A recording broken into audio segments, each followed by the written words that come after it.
Hey everybody, it's Rory from A&S Gear. We're going to look at a new pack from Dye today. This is the Dye Jet Pack. So we have two versions. We have the 3+4 and the 4+5. So we'll keep the 4+5 on its pedestal here, or its whatever you want to call it. It's cardboard, it's backing. And we'll just take a look at the 3+4 right here. Because other than having more of the pods on them, they're exactly the same. So the Jet Pack, just by looking at it, looks like a normal pack. But when you actually get up close to it and you start feeling it, it's extremely lightweight. So again, trending current paintball movement, whatever you want to call it, is going towards lightweight, fast, easy to use, breathable, active wear, I guess you can call it. So this kind of fits into that thing where it's more going towards a minimalistic approach, where there's just not a lot of overdone padding and stuff that you don't need. Really focusing on the core aspect of what you really need to play. And this hits those marks. Lightweight, again, it really feels, it's probably the lightest pack, the lightest high-end pack that I've ever held in my hands. Super light. And it does what a pack needs to do. So this is the 3+4, so you've got 3 main and then 4 extras on the outside. The extras do have the looping on them so that you can lock it over the tab if your pods have a tab to lock onto. The pod itself, the housing, it does have a, what feels like, maybe I can actually see it inside of here. Yeah, you can kind of see it. There's a plastic insert that isn't removable, but it helps keep the form and the shape of the pod. So the outer housing right here is not just cloth that can collapse down and kind of fall apart on you or flatten. It will keep its round shape, so it makes it easy to put a pod through there. So regardless of what pod you're putting in, it easily slides in. You're not having to reform this pouch in order to get the pod inside of it. So push the pod in. We have the dual elastic strap at the top, which is great, so your strap doesn't fall off either side, and then then it doesn't do you any good. So we can compress that down. We can grab our bottom and pull it up top there. There's lots of Velcro on here, so regardless of the size pod that you have, you shouldn't have any problem getting it to attach. And then we have nice large pull tabs on here that make it easy to grab a hold of with gloves, without gloves, dirty hands, greasy, painty, sandy, whatever, to pop that open.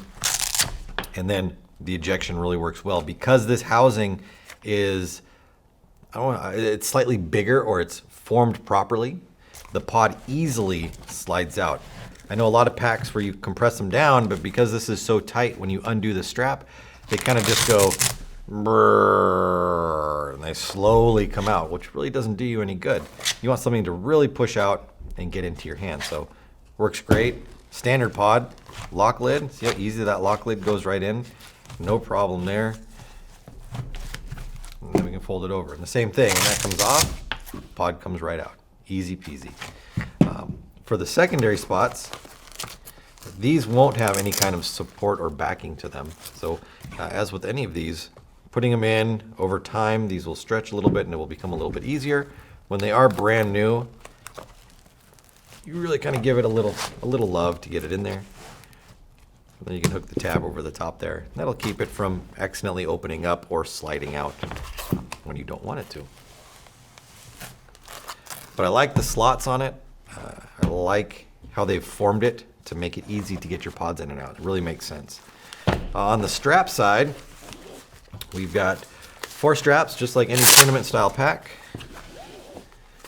So we've got your 2 outside ones with stepped Velcro on there so that you kind of can position it the way you want it to be. And the straps are plenty long right here. So it is a one size, this tag actually says one size fits all. And I've always seen that to be a tag that should read one size fits most. But these straps are quite long. And so this might be in the realm of average, a one size fits all. Obviously there's going to be an exception to every rule. So one size obviously does not fit all. But in this case, it will fit closer to all than most. Straps, they are ventilated, so we can see our normal elastic section that's right here, but this section down here, it's gonna be nice and breathable. So like this neoprene or whatever material that they've been using here is vented so that it gets nice air travel through it, keeps you nice and comfortable. Opening up to the pack back, it's got a rubberized section on the back, but it doesn't feel like there's any padding in it. It could just be the material itself, this rubberized pad that's on the back of it, creating a feeling of a little bit of not insulation, but like a little bit of padding.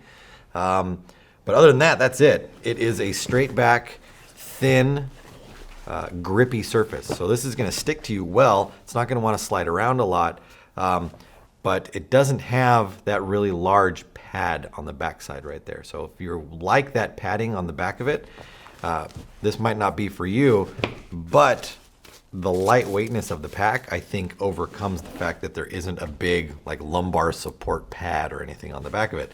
I don't really think that's necessary with packs. Sure, it could be nice, but that just makes the pack stick further off your back and makes you more of a target.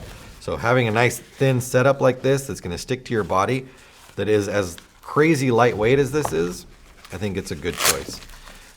So I definitely would recommend you checking this pack out. The Dye Jet Pack, the 3+4 or the 4+5. They're new from Dye, available through the website. Order yours now through ansgear.com.